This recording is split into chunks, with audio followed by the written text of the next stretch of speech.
H군은 현재 7세로 내년에 초등학교를 가게 되는 남자아이다.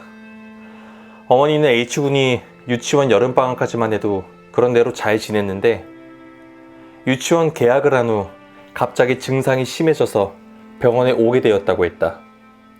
평가자와의 면담에서 어머니에 따르면 H군의 증상은 다음과 같았다.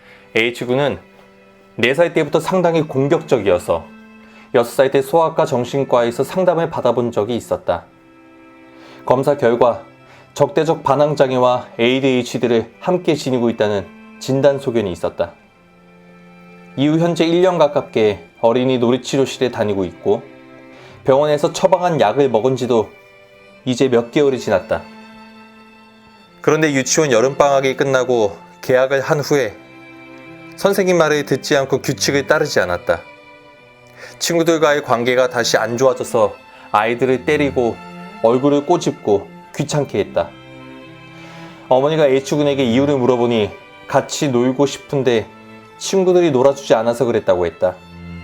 유치원 통학버스에서도 옆에 같이 앉고 싶은 친구가 있는데 그 친구가 같이 앉기 싫다고 하면 툭툭 건드리고 때렸다. 차량을 지도하는 선생님이 뭐라고 야단을 친 적이 있었는데 그땐 선생님에게 버럭 화를 내며 선생님 다리를 발로 찬 적이 있었다. 놀이치료실에서 원장님이 많이 조절되고 좋아졌다고 하는데 치료실 밖에서는 마찬가지였다. 물론 놀이치료를 처음 시작할 때 선생님에게 대들고 여러 번 물건을 창밖으로 집어던진 적이 있었다. 소아정신과에서나 놀이치료실에서는 H군과 같이 어린 나이에 이 정도로 심하게 증상이 나타난 아이는 드물다고 했다. 어머니는 H군을 환경적으로나 정서적으로는 별 문제 없이 정성껏 키워왔다고 했고 원인이야 어찌되었든 지금으로서 무슨 일이 있어도 아이를 고쳐야 한다는 생각뿐이라고 했다. 어머니는 ADHD도 문제이지만 특히 H군이 화가 나면 약을 먹은 상태에서도 조절이 안 되는 것에 대해 걱정이 컸다. 그리고 H군의 생각이나 행동을 바꿀 수 있는 좋은 치료 방법이 무엇인지 고민했다. 왜냐하면 H군은 어머니에게 그렇게 하지 않겠다고 여러 번 다짐했지만 늘 그때뿐이었기 때문이다.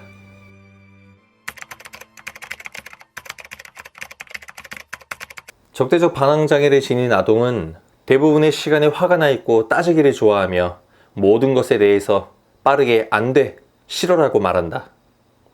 규칙을 지키거나 지시를 따르고 싶어 하지 않고 마치 약 올리는 것을 즐기는 것처럼 보이기도 한다. 다른 사람의 인내심이나 한계를 시험하듯이 극단의 행동을 하고 모든 것을 다른 사람의 탓으로 돌린다. 어른의 요구나 지시사항을 무시하고 자신의 실수나 잘못에 대해 다른 사람을 비난하고 심술을 부리며 악의적인 복수심으로 타인을 괴롭힌다. 참을성도 부족하고 열등감을 느끼며 우울한 기분을 표출하는 경우가 많다. 그러나 정작 본인은 언제나 불공평하다고 느끼고 오해를 받고 있고 혹사당하고 있다고 생각한다.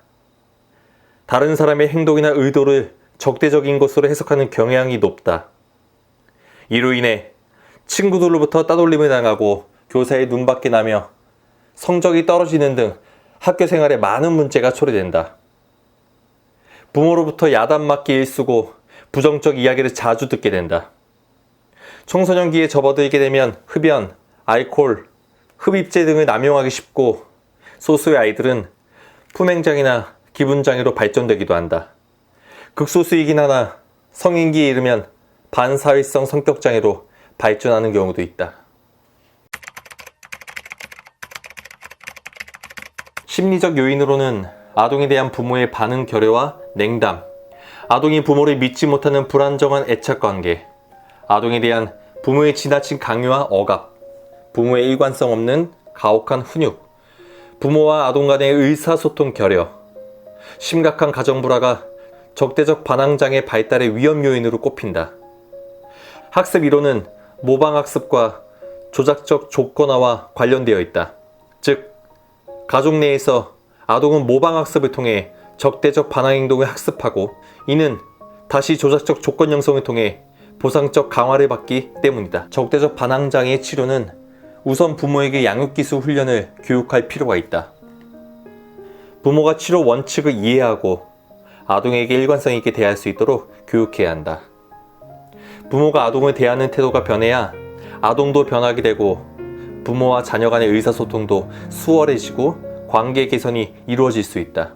전형적으로 말을 잘 안 듣는 아동은 정서가 예민하고 쉽게 짜증을 내며 수면과 식사 등 생활 습관이 불규칙하고 지나치게 활동적이며 부주의하고 충동적이다. 이런 아동에게는 상황에 따라 적응하는 유연성과 융통성, 좌절을 견디는 힘, 충동을 억제하는 힘을 길러줘야 한다. 이를 위해 자신이 원하는 바를 효과적으로 실현할 수 있는 적응적 행동들을 습득시키고 강화해주는 것이 필요하다.